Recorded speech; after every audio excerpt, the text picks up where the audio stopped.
think about it, the organ or the gland that you see as being the part of the disease that you are dealing with, it really isn't the problem. And here's what I mean when I say that. And I'm taking from my experience as a strength and conditioning coach and a personal trainer.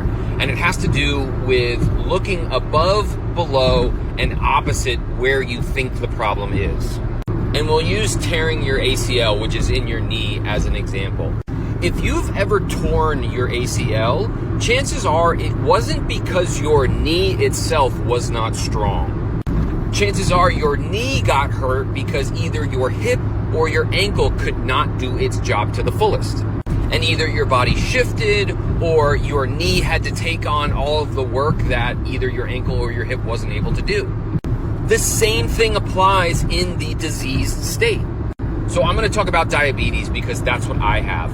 People always think, oh, well, something's wrong with my pancreas, something's wrong with my beta cells.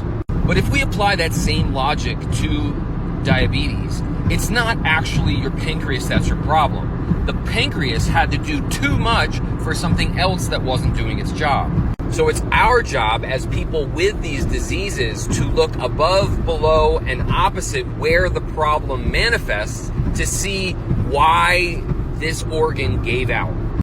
Now, if you're thinking specifically about the pancreas, you've got options. It could be in the endocrine system. It could be in the digestive system, because those are the two main roles that the pancreas plays. So think of the liver, think of the gallbladder, think of the GI tract, maybe the nervous system.